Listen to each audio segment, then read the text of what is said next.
What's up, everybody? This is Gaby, Staten Island, and I'm here with my dog, Ray. Say hi, Ray. Ray. Hey. Oh, she's super interested in the smells here today. And, anyway, I wanted to do another one of my dog walking videos. My dog walking videos have been well received. Last one was when I announced the Gaby Staten Island Sour Diesel. And so, here it is. Anyway, like I was saying, wanted to make another video for you. And today, the video is not as pleasant as before. I'm not announcing a new clone, not talking about an upcoming podcast. Basically want to talk to you about a beef I have with somebody pretty high profile that is well loved in the industry. And I think he's well loved because of the genetics that he has, but people really don't know who this guy is, who he is for real. And so today I decided I'm gonna tell you what my beef is with this guy. So first of all, what I want to say is, when I made this podcast, I made it originally to respond to videos that other people made about me. They weren't negative. It was stuff that Not So Dog was saying. And he wasn't saying things the way I feel it. You know, he was kind of quoting me or telling people how I feel, but he wasn't actually telling it accurately. So I made a response video to Not So Dog, who I love dearly, and you should check out his podcast, the Not So Dog and Cry Baby podcast. I love what they do. Anyway,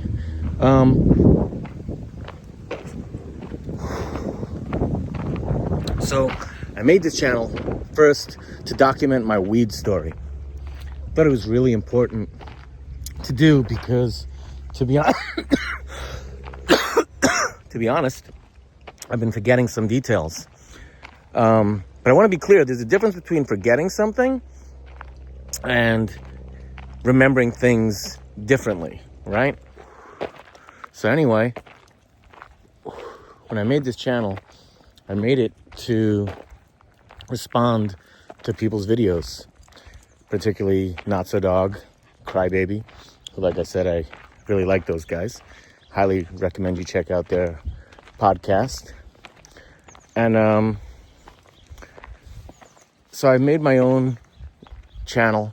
I made a response to those guys, and it caught on. You know, like right away I was getting a good response from people, and I decided to just keep doing it. And really appreciate the support I've been getting from all you guys. So at the same time that I made this podcast, I also did something else, and that was I contacted my grandmother, and I told her that I wanted her to document my family story, because I have an 8-year-old daughter that unfortunately my mom died, so she never got to meet her mom or her grandma. And I never knew my great-grandparents on my mom's side or either side. But so I was talking to my grandma, and I told her that I wanted to document my family story, make like a podcast, but it would be private. And the whole idea is to document my story for future generations, because obviously my story is way beyond cannabis, right? And she was, pretty touched by it. And, she said she wanted to do it. But one of the things she said was she didn't want to tell the whole story because some of the stuff with her parents, it was sad. And I reminded her that on my dad's side, everyone was wiped out in the Holocaust. And we can't not tell the stories just because they're not happy stories, right? So, she agreed, and she's currently writing down the story every day so that we can, record stuff. She wants to be prepared.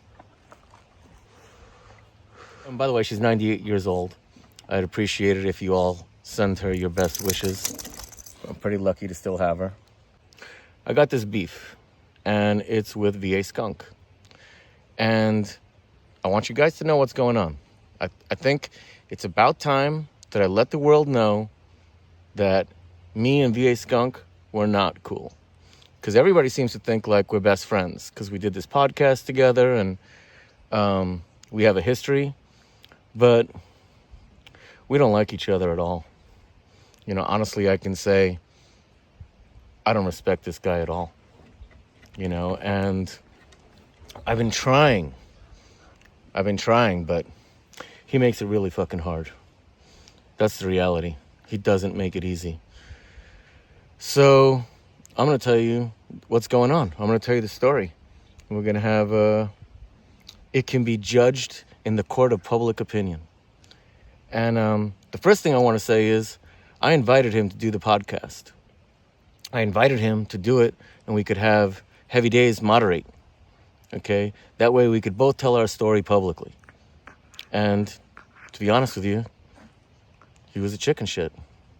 That's the way I see it. You know, he'll say, oh, I just don't want to do it. I got no time for it. I don't want to do your podcast. I was going to do it on the Heavy Days podcast, and I put that in the text message. Because it's not like I'm looking for viral views. Like, I just think it's about time that people know, like, this is what's going on, and this is what I think of this guy. So he refused. And so I'm going to tell my story myself. And, you know, if he wants to clap back on another podcast or do his own thing, that's fine, you know, because, like, I'm prepared. Like, I don't think he has any reason to act and treat me the way he does. And, you know, I can tell my story. If he wants to tell his story, he can do that. And then, like I said, it can be judged in the court of public opinion. So, you know, I'm going to briefly talk about the beginning of our story because it's been told before on the podcast with Heavy Days. I really like that podcast. The reason why I suggested that Heavy Days moderate was because I didn't want it to be like one of the team on my podcasts. And Heavy Days is a friend of VA Skunk. So I figured, like, he can't say that we're biased when we have his friend do the moderating, right? But of course he refused. And so anyway, I'm going to go back. And the way the story begins is met VA Skunk in Golden Gate Park. I sold him weed, which he loved. And, you know, that's how it all began. Sold him weed in the Panhandle. And he sold my weed when I was first living in California. And, like, I didn't know anybody. Like, to the point where I lived in Sonoma County and I drove down to Golden Gate Park to sell my weed. You know, that shows, like, what desperate times it was. Because, like, it's one thing when Jerry was in town, then it was super easy to sell the weed. But, you know, when the dead were on the road, it wasn't so easy. So, anyway, I met him in Golden Gate Park and he sold my weed. And that's how we became friends. We used to go see Jerry at the Warfield together. And, you know, we had lots of good times together. You know, like, lots of good memories. And so, you know, I told him, you know, because he was traveling with the dead still. I wasn't. I was basically just based in Northern California. And when Jerry came to town, I would see him. But I wasn't, like, traveling the whole country to see him like Jason was at that point. It was actually the reason why I came to California was so I didn't have to do that. And besides, I had a garden. So I couldn't just, like, go away. You know, when you got plants, they kind of, like, they keep you home. So anyway, I told Jason that, you know, when the time came that he wanted to settle down and get a place, that I would teach him how to grow. And I'd give him plants. And, you know, when Jerry died sadly in 1995, that's what happened. Jason got a place, and I gave him plants, and I helped him grow. I mean, I can't disagree about it being the most high-quality indoor I've ever seen. I mean, the guy Gaby grows incredible weed. He always has. I mean, this is the man who taught me everything I need to know on day one, cuts and all. And so, you know, I was so, like, elated. I couldn't believe it. It was like my lucky day. Now, I should take a step back, and I hope you guys will tolerate this because it's off the cuff. I'm not too scripted, although I have some notes that I'm going to talk about later. So I think it was like 1992 or 1993. Jason introduced me to one of his friends from Virginia. I won't mention him out of name, out of respect. He introduced me to this guy, and I showed him some weed that I had, and he showed me some weed that he had, and we decided to make a trade. And Jason introduced us, but I had a clone that I eventually traded him, and that's how I got the Super Skunk, not the Sensi seed. This guy made an F2 or an F3. And so what happened was I drove in my car across country with a couple of cuts of my strain called the Francine. I named all my strains girls' names at the time. So I drove Francine across country. I met this guy, I believe it was in New York City, and we made a trade. He gave me the skunk, I gave him Francine, and he actually gave me a couple of clones of the skunk. And then I took those plants up to Massachusetts, and I traded Greg for the Chem Dog, the one that we now call the 91. And Greg got this plant. I believe later on that plant's been called the Mass Super Skunk. But, reality, that thing came from Virginia and through my hands. And so I drove those clones across country again. And, I tell the story, and I'll be brief, that when I drove it across country, I would keep it in a Dixie, like a Burger King cup or something like that. And it was like one of those big soda cups, and it had a lid on it. And if somebody drove by, I could just, quickly cover it. Or if I had to go into a gas station or something, hey, what's up, Ray? I could cover it. And so drove that across country. Probably took me like 5 days because I was driving by myself. Ray really wants to say hello. Anyway, so I drove it across country. This is in 92 or 93, and Jason wasn't even growing. So, I have these plants now for years before Jason starts growing. Jerry died in August of 1995. And, took a minute till Jason came to California, got a place, and started growing. So I'm not sure exactly when it was. But, I had those plants for years before he ever did. He got his place, and we were partners. And, I think I made a deal with Jason that, the only thing I asked was that he sell me the weed, which I don't think he had a problem with. So anyway, my point is that I gave Jason the skunk and the Chem 91, in I think 1995, late 95, something like that. And I taught him how to grow, taught him everything that I knew. When I did settle down, he brought the Super Skunk back over to the house. Now I lived in Sonoma County, same spot he was in. And he stood up on his offer, and he showed me what he knew, and he knew quite a bit. He'd been growing weed for a while, and also brought the Chem 91 over. And of course, I was like, what about the Chem Dog? And he's like, oh, you don't want to mess with that one. I'm like, yeah, that's the best one. I want to mess with that one. He goes, well, it's really hard to grow. It's going to break your heart. And he's got a thick New York accent. And I'm like, I can deal with a little heartbreak, I want the best weed, and it doesn't root, you can't smoke it in a bubble before 11 a.m. And I was like, you're not going to convince me. Like, let's get that one going. So we did. And I got, good success, beginner's luck, rooting it out. As soon as someone says you don't want this one, that's the one you want. Yeah. Why are you holding out? Man, this one's the best, but she's hard to deal with. You're like, bring her on. Exactly. Yeah. So he kept his word, though. Yeah. And all those years later, that's rare too in this business. Yeah.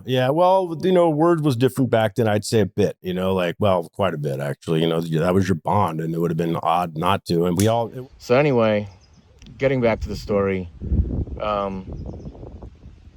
Jason grew those plants, and he held the Chem 91 at least for 30 years. So far. I'm sure he's going to keep it a lot longer. And I think he should be praised for it.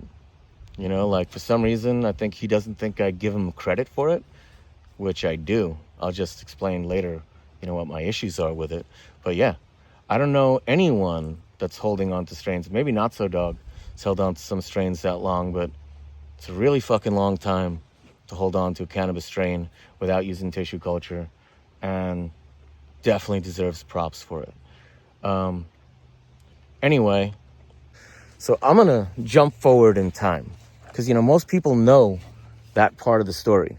Most people know about, I shouldn't say most people, but a lot of people. There's other podcasts where they talk about it. And so I don't need to go in all that too deeply. But what I want to talk to you about is how I lost the skunk. And before that, I'm going to start telling you about the beef that I have with Jason. Let me tell you how the story goes, like how Jason and I stopped talking. And so this is about 15 years ago. And we, agreed to do a breeding project together. And I gave him a bunch of genetics. I gave him seeds that I purchased in Amsterdam. And then I also gave him some clones that I had. I gave him the Cherry Pie, and I gave him the Master Kush. Both of those clones were highly desired at the time, and I believe he still has both of those strains. And he actually told me that he still has these seed packs, which really kind of bummed me out. But anyway, I know my story's rambling. I'm sorry. I'm a little high on sour diesel, and I'm a little upset about this stuff, to be honest with you. But so anyway, we're supposed to do this breeding project together, and I give him this genetics, and a month goes by, which isn't really that long, right? But the next time I see him, he comes to my store. I had a grow shop in Santa Rosa, the Garden Spout. He comes to my store, and the way he tells the story, and I don't want to dispute this because I was going through some shit, but he said he came to the store and I was in a bad mood. And yeah, totally possible I was in a bad mood and I was a little short with him maybe. I don't think I raised my voice. I think I just might have been rude. And I'm not defending it. I'm actually, if I was rude, I'm sorry about it. Ask Jason, I say, what's going on with that breeding project? He says, I have no intention of doing that with you. And that fucking super pissed me off. And I was already in a bad mood. So we got into an argument about it. And we didn't speak for over 15 years. Now, I want to point out, I had purchased a greenhouse. It was a small light depth greenhouse that had a motor on it, that it would cover the greenhouse automatically so you didn't have to drag a tarp. And I gave him all these genetics. He never returned them. Greenhouse, that was $2,500 wholesale because I owned a hydro store. I think it was a $5,000 greenhouse, and never gave me my seeds back. The clones at the time, I don't know that I needed those back, but the seed packs were from Holland that I had been saving for years. So one of them that I remember was from TH Seeds. It was the Sage and Sour, which I really want those seeds even today. And later on, you'll hear that he actually still has those seeds. But anyway, I got pissed off, and he got upset, because words were said, and we didn't talk for 15 years. With that, it's time to light another joint. And when I finally saw him 15 years later, I realized, or to myself, I said that our friendship mattered more to me than, first of all, I thought he did the breeding project. Turns out he never even did it. But I felt like he ripped me off. Took my genetics, did a breeding project, and never gave me anything. And I only found out short amount of time ago that he just never did anything. But still, he had my greenhouse, didn't return it. Anyway, so 15 years, I'm thinking this guy, he like stole my shit, you know, did a breeding project, didn't give me anything, and took my greenhouse, didn't give me anything. And like I said, Jason might have a different side of the story, but he's not here today to tell it, you know. So the bottom line is we didn't talk for a long time, and when I saw him, I thought to myself, hey, you know what? This guy's an important part of my history. And despite everything that happened, I still have love for him. And I told him that. And I wanted us to, you know, be friends again. And, you know, he agreed. And eventually, well, you know, we talked about like us doing a collaboration together in the future. And he hooked me up with Breeders Direct, who Michelle from Breeders Direct is his girlfriend. And that's been a really good thing for me. You know, like I've been selling clones on the Breeders Direct website, and I'm grateful for that.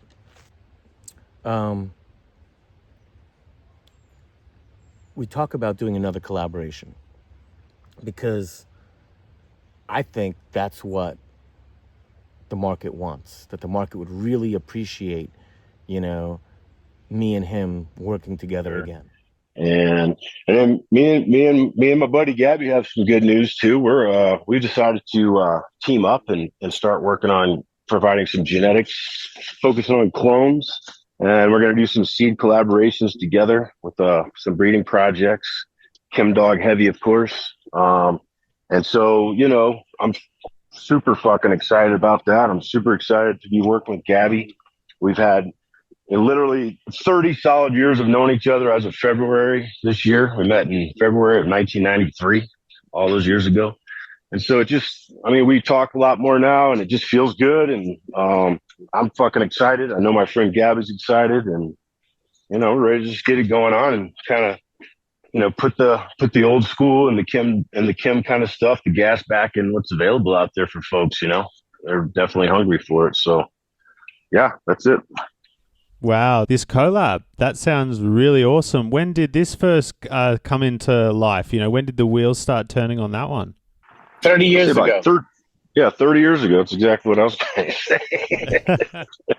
We planned this all up 30 years ago. Yeah, I mean, Gaby, he's, you know, he owned a chain of, not a chain, but, you know, several hydro stores for a while, and then that petered out and went down. Now he's selling clones, you know, selling genetics, and so we definitely work together on that level. You know, we have a few collaborations going, so he's still fully involved. It's some of us are lifers, you know. This is where it's at, you know. And so we talked about it, and, you know, he agreed that it was a good idea. And I gave him a whole bunch of genetics again. He did breed with these genetics. He told me that he's gotten seeds from these genetics already. He later on told me that he thought most of the genetics were garbage, but he's like, except for this one. And then Michelle, his girlfriend, says, oh yeah, and that one was really nice too. And like, I know the strains that I gave him, you know, they were good. There was one that I really liked, the Deep End Butter. And he didn't like it because it wanted to go into flower real fast. Like it would just flower under veg. And I understand that's a problem when you have a hard time getting a plant to veg. When I grew them under 24 hours light, they would veg. If I grew them under 18 hours light, they would flower. But the thing about this plant is it would finish in 6 weeks and produce beautiful purple buds even when it's hot. And it had a loud terp profile. I thought it was an excellent candidate for breeding. You know, so that's the only one that he could say, hey, you know what? This is why I don't like it. This is why I'm not going to breed with it. And I would get it. The other ones were fire. He bred with them. And so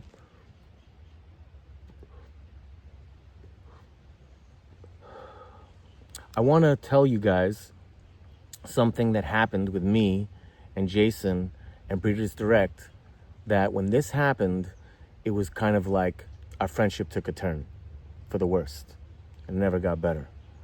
And so I made a mistake. And I'm going to be honest with you guys about it. And I was already honest with them, like immediately after the mistake was made. And, you know, I don't think that it's the type of thing that the reaction should have been what it was, but I'm going to let you know, and we'll let the court of public opinion decide. So I'm selling clones on the Breeders Direct website, and I'm talking to the clients, you know, like people will message me on Instagram. Somebody purchased clones from Jason, and, you know, he was worried about his order. It was taking a couple of days. To be honest with you, the guy was like very impatient. But Jason wasn't responding. And so I responded to because he messaged me directly. And so I responded. I was like, hey, you know, I'll help you take care of it. And I did. You know, Michelle and Jason responded, and he eventually got his stuff. So I became friends with this guy. And if, you know, a lot of people that message me on Instagram, we become friendly, you know, because that's what I do. I make friends. And, you know, I had sold him a bunch of clones through Breeders Direct. Everything always went through Breeders Direct. He brought like, I don't know, at least 8 different strains off of me. Every purchase goes through Breeders Direct. And then he asked me if I could get other genetics. And I was like, yeah, I can get them, but I can't get them. Like, I don't have them, and I have to buy a flat and get my dog. So anyway, he wanted these genetics. I knew another nursery that had them. And I actually wanted these genetics to sell on Breeders Direct. And so I made a deal with him outside of Breeders Direct. And the deal was that he pays for the genetics, like he pays for the flat, and that I would send him a few clones of it, and then he'd have the genetic, and then I'd have the genetic, and I could sell the rest, you know, through Breeders Direct. And so I made the deal to do that with him for like 3 strains, and he like immediately paid me. And so he sent me the money. I hadn't even gotten the clones yet. You know, might have been like a couple of days later that I spoke with Jason about it. And I told him, I was like, hey, this is what I did. I got these clones. I took this guy's money and, you know, for these clones, which I'm going to get from this nursery, and then I'm going to keep the rest and sell them. Now, I said, I'm not making any money on it. He's literally paying for the flats. But, you know, I just wanted to be open with you guys. And if you think that I, you know, owe you something, I'm happy to give you the commission, even though I'm not making money on these. And Jason was like, well, you know, you should have spoken to Michelle first. She probably would have given you the money for the clones. But yeah, let's talk to her about it. Now, I should make this point. I wasn't allowed to speak to Michelle. Like, Jason had this thing where I had to only communicate via email with her. I was allowed to speak to him on the phone, but I wasn't allowed to speak to her. Okay, so I had to send this email.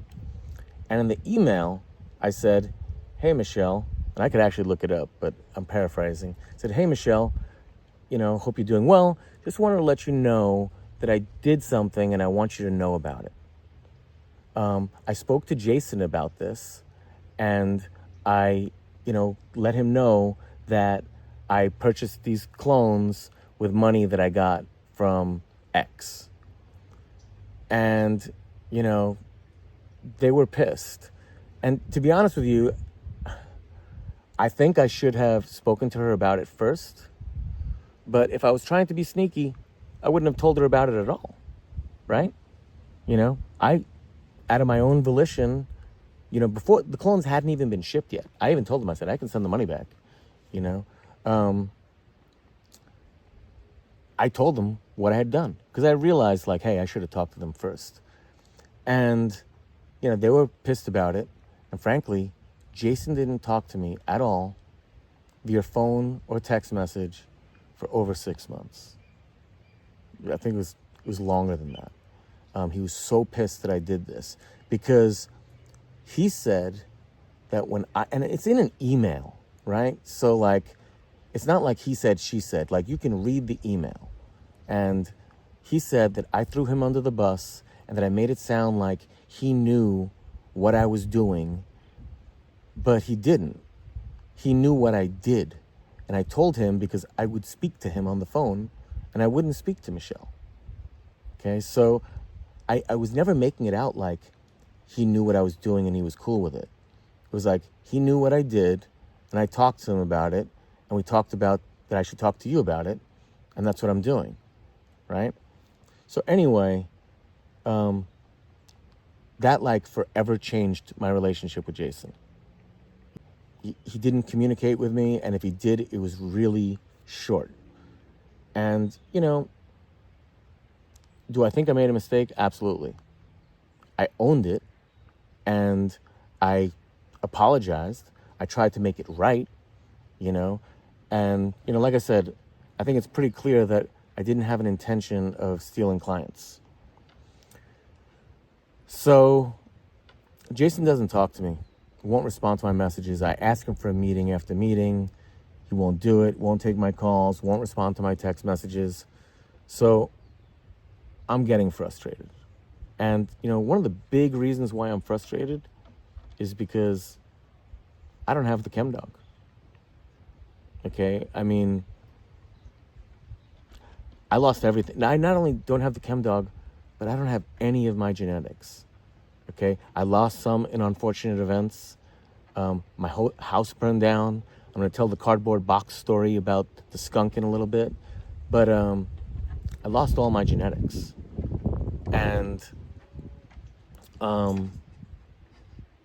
you know, I've been wanting the Chem Dog back, but I've been struggling to ask Jason for it because he's so difficult and honestly so fucking tight with that strain. So eventually, he's ignoring my text messages, and I've already given him a bunch of genetics for a collaboration project. Okay, and he's informed me that he's bred with them already, that he's gotten seeds. He told me he was gonna send me some like over a year ago. I gave him these seeds. I gave him these genetics. I thought we had an agreement to do a collaboration. And proof of that is if you go on the Heavy Days podcast that I did with him, we actually talk about it. We talk that we're doing a collaboration.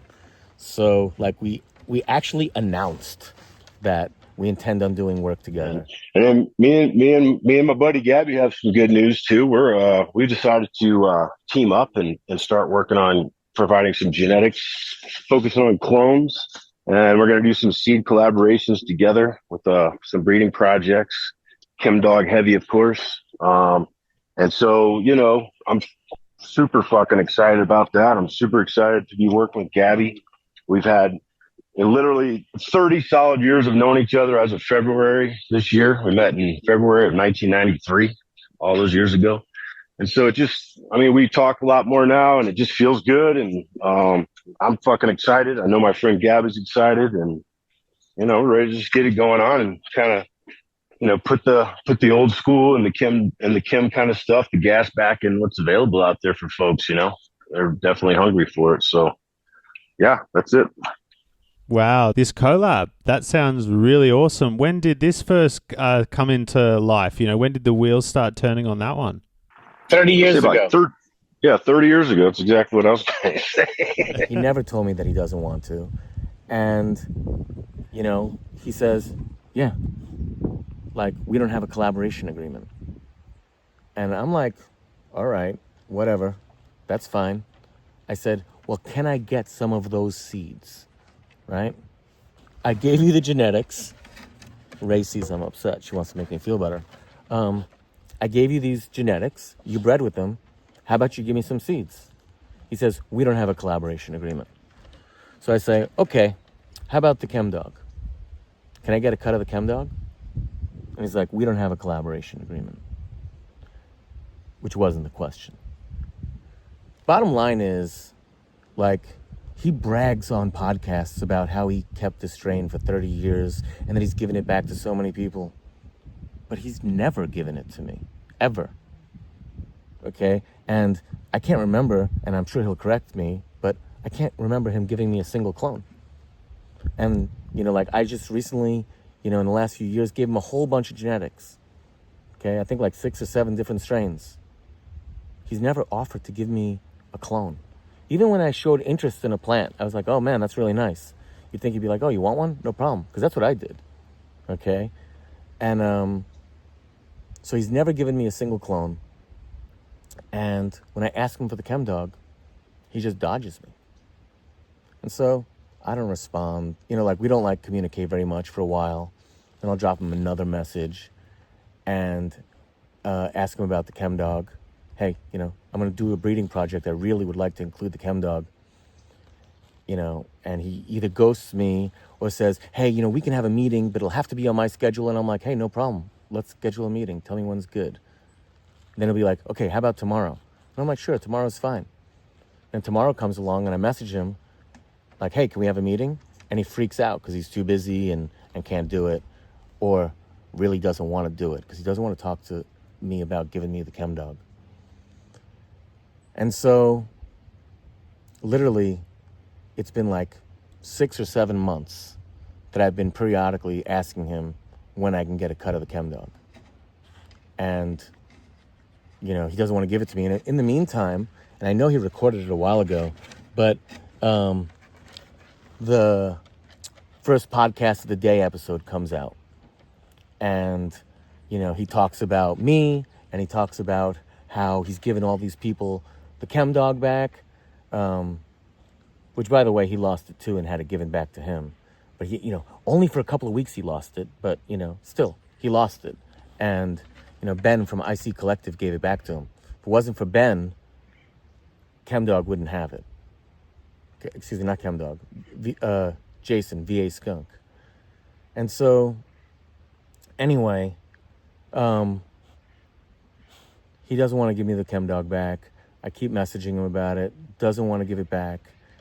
And a few weeks ago, the clone, he decides to release a couple of them.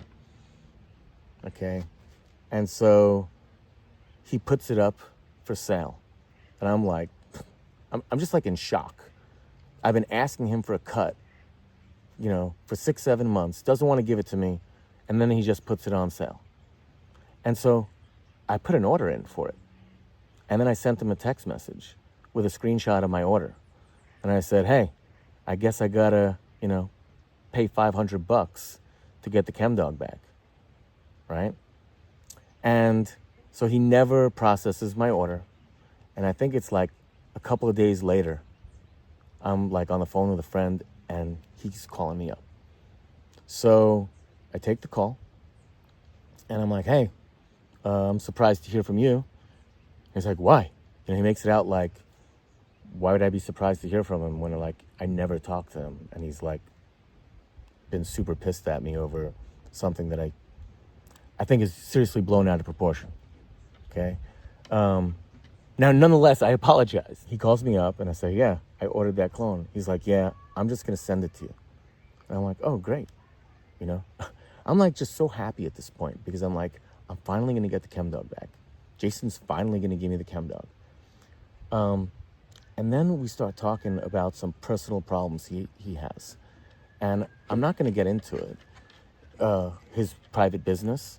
But what I will say is that I talked to him for 8 hours over the course of a couple of days, trying to help him and be a friend.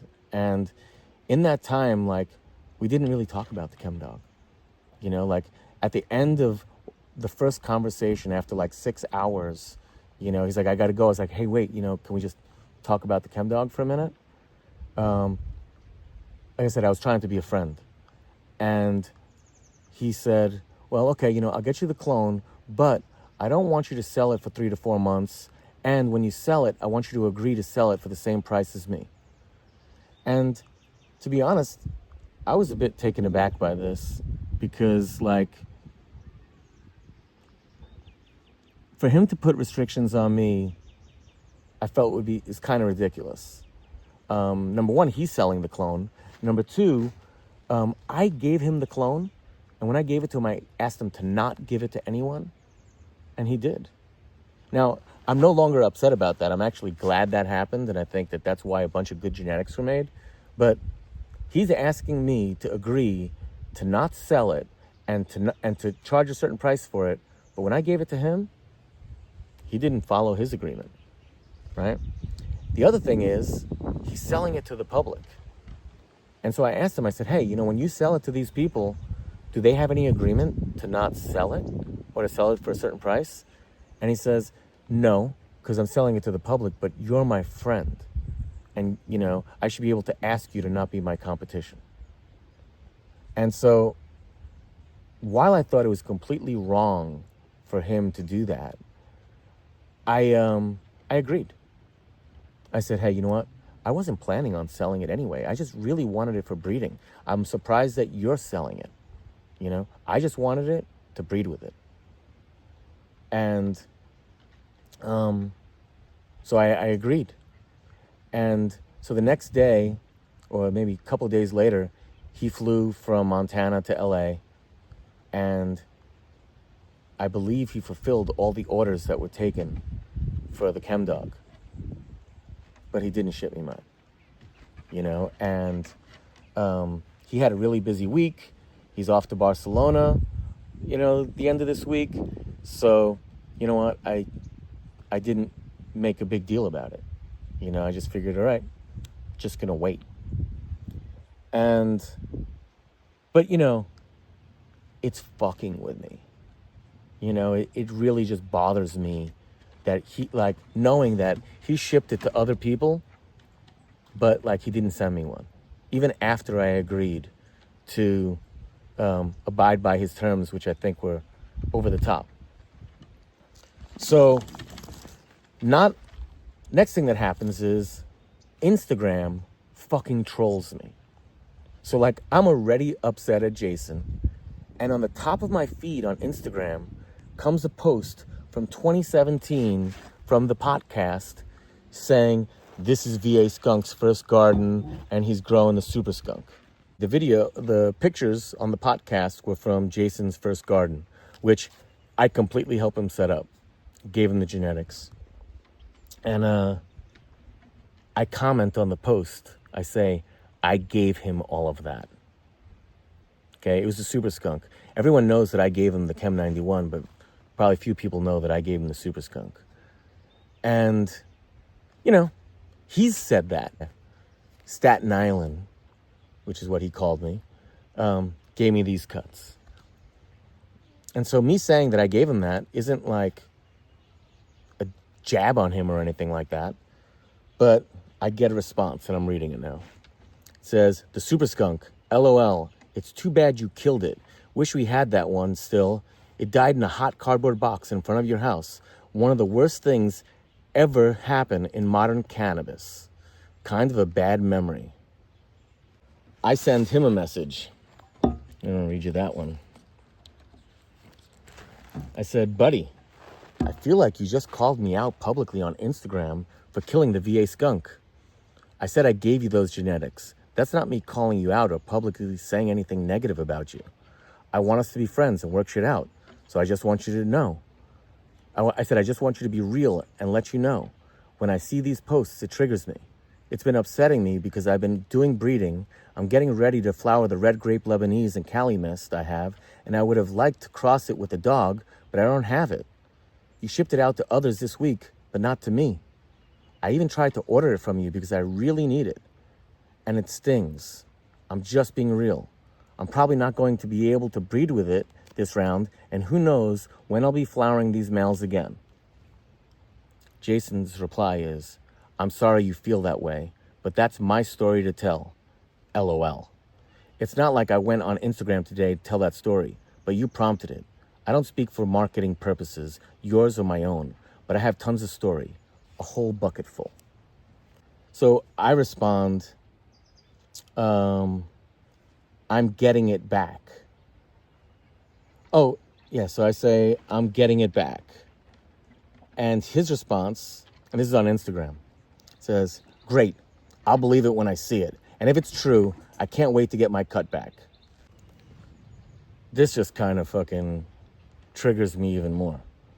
And There's two reasons for it. Number one, why is it his cut?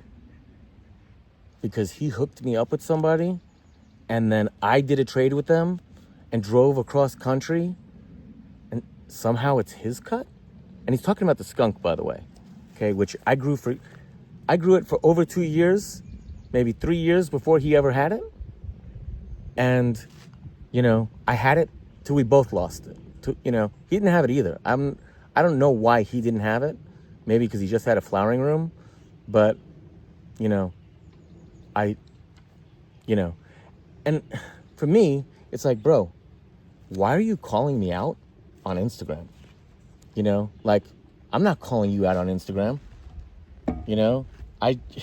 I just posted that I gave you something, which you've publicly said a million times that I gave to you. Take a sip of water and light up my joint again. So, anyway, we start sending messages to each other. And it's a super long text thread, and I'm not going to read it all. However, what I will say is, anything that I leave out, if Jason wants to talk about it or post it, I'm fine with it, okay? Because I'm only leaving things out that I just feel are redundant and excessive on, it's just not necessary to make the point. So here's some of the messages. Gaby, the constant questioning me is getting old very fast. It's far too time-consuming and seems out of touch with what's actually happening. You seem traumatized from, I assume, your home life. You seem very defensive and honestly too easily triggered. It's becoming clear that you are looking for a sparring partner outside of your home, maybe to take out the frustration I'm sure you're feeling with the treatment you're receiving at home. This comment is so fucking out of line. And I'm not going to talk about the shit, the private shit that he said to me about him. But this is what he's saying. And then when he throws that out of left field, we're talking about something completely different. Okay? And then he feels like he's got to say that. He's just being an asshole. That's just the reality. He's just being an asshole. He says, if I feel like responding to a comment you placed on a post from 2017 about pictures from my garden, then I'll do so. If you feel slighted by that, then that's something you need to address personally. It's just a comment, dude. How your feelings got entangled in a comment is beyond my understanding. I'll say it again. That story is part of cannabis history. It's been told a dozen times. It says, I see your text about when you neglected that clone. I'll never get over that. You never even said you were sorry. And by reading the text, it doesn't sound like you even feel that way. That's hurtful in ways I'm not sure you even understand. But yeah, let's talk about how a comment triggered you. Of course, you never considered that making a comment on pictures I took of the super skunk might open up a bad memory that absolutely involves you. But maybe you should have. Maybe you really are wrapped up in your own movie so that you can't see that. Okay, so let me respond to that by saying I did lose this clone, okay? I had a problem at home that I was renting and the landlord had to come to fix an outlet. And so I had to have an electrician come in. And so we got the plants, and I put this plant in a cardboard box outside and it got fried. And I regret it. And I'm sorry, but not to Jason. I'm sorry for myself. Now also, Jason makes it out like I was the only person on the universe that had this clone. But what about his friends in Virginia? What about Greg that I gave it to? I gave it to Jason. I don't know. Like I said, maybe he only had flowering rooms, but, I wasn't the only person that had this plant. Okay. And, I don't feel I owe Jason an apology because I killed one of my plants. It sucks. And, I'm happy to talk about it, but the way he was talking about it, it's different if I tell the story. When he tells the story, he could be like, yeah, that was an unfortunate demise. Instead, he calls me out like I'm a fucking idiot. okay? And, you know, whether I am or not, like, him calling me one publicly like that was ridiculous. I said, it wasn't your story to tell, as you said. It was you talking shit about me publicly. Jason was getting a cut of all my sales through Breeders Direct. And him trolling me online like this and keeping the dog from me for over 6 months, like, the way I feel about him, I just can't be giving him a commission on my sales that I do through Breeders Direct. And so, you know, I sent Michelle a message privately. I sent it directly to her, which is something that I'm not allowed to do. Jason only wanted me to communicate with Michelle, like, in a group email, you know, in an email message that I CC him in. And this is the type of controlling person that he is. I felt like that's a conversation that you should have one-on-one. And I also felt that, you know, it was fine to do it, you know? It's all there in writing, you know? Like, there's nothing weird about it. Anyway, so this is where it all comes from. And the proof is by what he says here. He says, I wasn't going to send that, but then Michelle told me that you didn't want to work with me in an email. Firstly, talking to my girlfriend before you speak to me about it is completely inappropriate, and it was a huge mistake on your part. You and I will deal with it when I have time. Have a nice evening. And then he says, I don't want to talk. And no, I say, I don't want to talk to you at all. You want to talk about inappropriate? Now you're threatening me. Jason's response, bullshit. That's my story to tell. It's been told. If you don't like it, that's something you have to deal with personally. Making a big deal about that is going to be a big mistake, letting you know. And there's not going to be any discussion between you and me until I'm ready. Okay, and I respond, okay, I have a good story to tell as well. I can tell the story about how you refused to give me the Chem Dog. Jason's response, does it seem like I care about your story, Gaby? Now, I want to tell you that I am skipping some text. There's nothing that I have a problem with you guys knowing. Well, I should say something. Jason says personal shit about my family, you know, and like says completely inappropriate, inaccurate comments. So like, yeah, those I prefer not be shared, you know, like, I mean, if I were to read it to you, you would think Jason is a complete asshole. If you're not already thinking that. Like, who starts bringing up people's family in a fight that has nothing to do with that? Okay, and you know what? He's doing it because he has no legitimate ground to stand on. He's grasping at straws. And that's also why he's not here to tell his side. And so, skip some text. So congratulations on opening up a can of worms that you're not prepared to deal with. Good luck with that. Don't text me anymore. This is what he's saying to me. He says, oh, don't forget about the partner story where you never even said, I'm sorry for killing the clone. And I respond, okay, I'm supposed to apologize for killing my genetics? Right, get down. Okay, so again, like Jason, for some reason, thinks I killed his clones. The clones that I had for years before he ever had it. Like, it was super unfortunate that that I didn't take care of those plants better. I accept full responsibility, but I don't owe Jason, sorry, Ray really wants to get in the picture again. I don't owe Jason an apology. I just don't. Like for losing my own genetics, I have to apologize to someone else. Okay? I said this to Jason. Okay? I said, I'll give you an opportunity. I know you won't accept it because you're a big man only in a small room. We should do a podcast together. Both tell our stories. Start off on the good parts, then we can get to where we are now, and then we can let it be judged by the court of public opinion. You don't think people are going to think you're an asshole for withholding the dog from me? I said, we can have heavy days moderate. Jason's response, I'm not even remotely interested in doing your podcast at this point, dude. I say, no problem. I'll tell everyone that I invited you, but you were a chicken shit. Jason, so we skipped some stuff here, right? Jason, so I showed you gratitude by mentioning your name 10 years ago. I will tell the story the way it is. I tell the truth that it deserves. I'm not your marketing agent. I could care less. I speak from my heart. And when someone brings up a bad memory, I mention it. Why are you on a post from 2017 giving yourself credit that you're not even sure if you deserve? You should tell the world that you're sorry for killing the super skunk. Comprende, homeboy?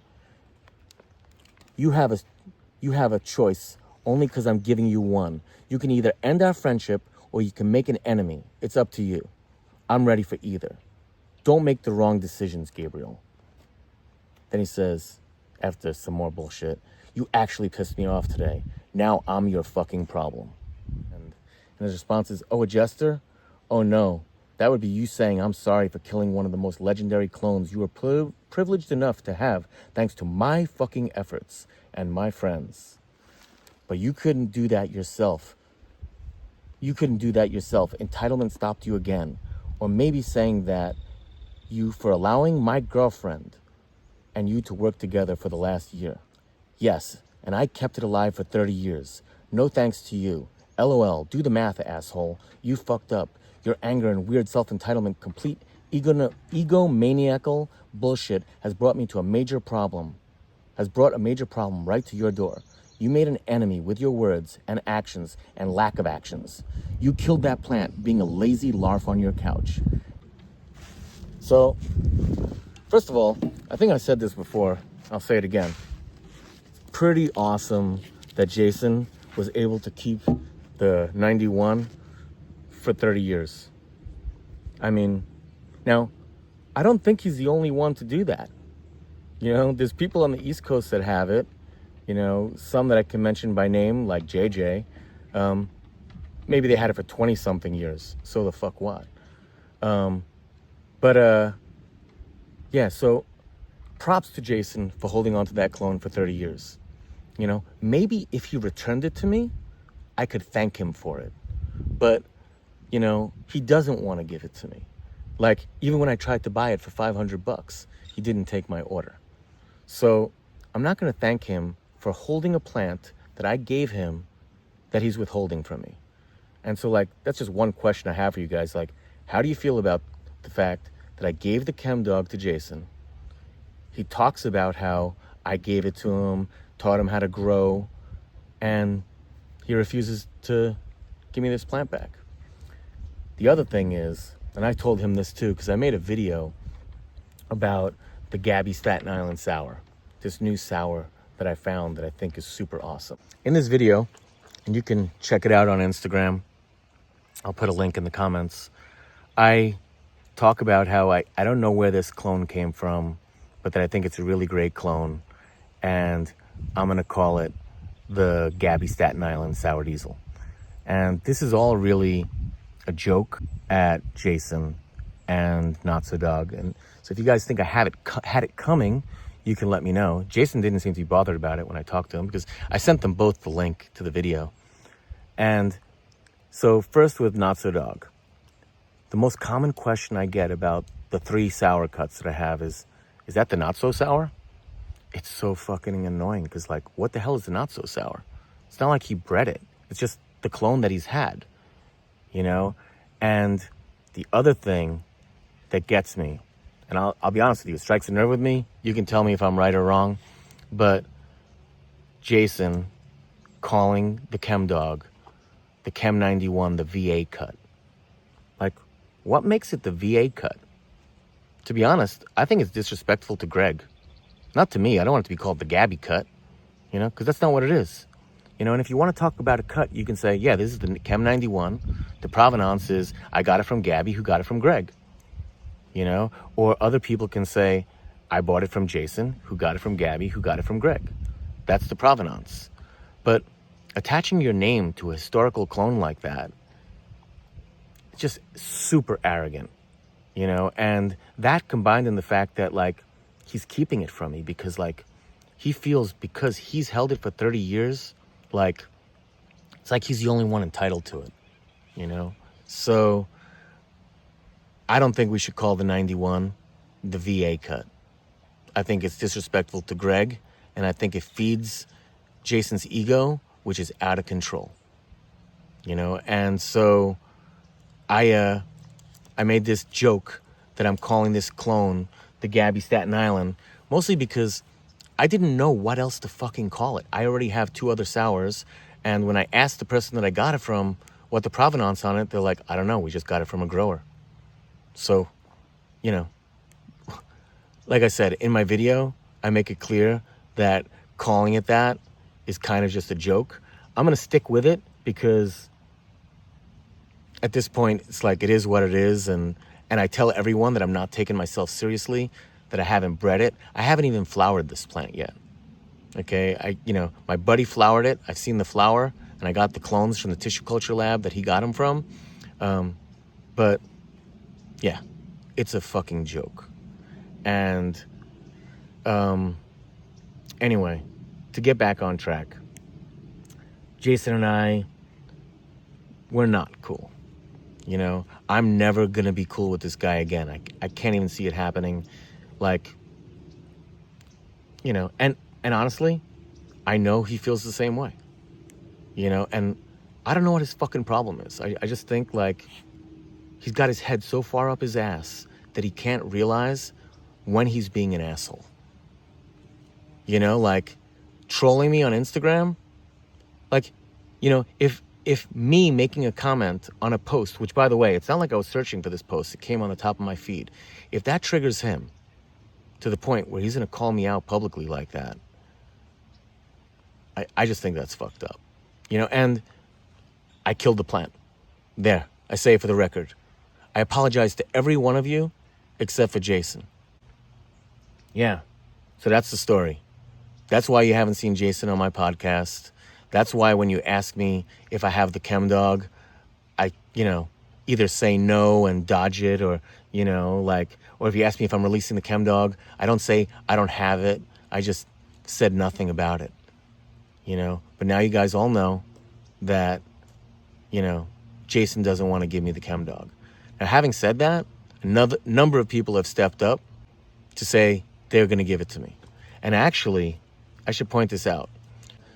My feeling is Jason should just give it to me. You know, like, when I asked him for the Chem Dog, it should be like, sure, Gab, no problem. I'll send you a couple of them. You know? Instead, it's like 6 months of dodging me, you know, and then when he eventually releases it to the public, he says, I can have it if I agree not to sell it for 3-4 months, and then I agree to only sell it for a price that he agrees to, when he already broke his agreement to me when I gave him the clone. It's just ridiculous, you know? So anyway, the reason why I made this podcast is because Jason fucking trolled me, and then he threatened me. You know, I read you the messages where he's like, you're opening up a can of worms, da, da, da, da. It's like, and now you got to deal with my fucking shit. He can say I killed a clone, which I already said that I killed the clone. So, like, there's really nothing that he can say that's not going to make him look like a fucking asshole. And that's why he didn't do this podcast. And that's why he's probably not going to fucking say anything. You know, and, like, honestly, I'm doing this to document my weed story. Jason being an asshole to me is an unfortunate part of my weed story. 15 years from now, I don't want to make the same mistake with Jason again. You know, so I think it's important to document your weed stories, good and bad. And, you know, I'm not here to talk shit about other people's, you know, second and third hand. This is the shit that happened to me. Oh, I remember what I was going to say. And, you know, people really kiss Jason's ass. And a lot of people actually try to kiss mine too. And if you've ever contacted me and you start, like, thanking me profusely about, like, my involvement with the Chem Dog, I always stop you. You know, I always say, hey, look, I don't think I did that much. You know, like, I drove the plant across country. You know, I don't have, you know, like, I'm part of the story, you know, But like the people really responsible for it is Greg. And, you know, while Jason deserves props for keeping a clone for 30 years, doesn't mean like it's his fucking clone and only his, and like nobody, you know, other people have it, you know, same exact fucking clone that he has, you know, and, you know, I just think the way he acts about this clone, it's beyond materialistic. It's like he thinks he owns something that really can't be owned, you know, and he owns something that was given to him, you know, like, yeah. So please do not call the Chem Dog or the 91 the VA cut, because that's just feeding this guy's ego, and his ego is already a fucking monster balloon. Anyway, sorry I had to take this podcast on a negative spin, but felt it had to be told.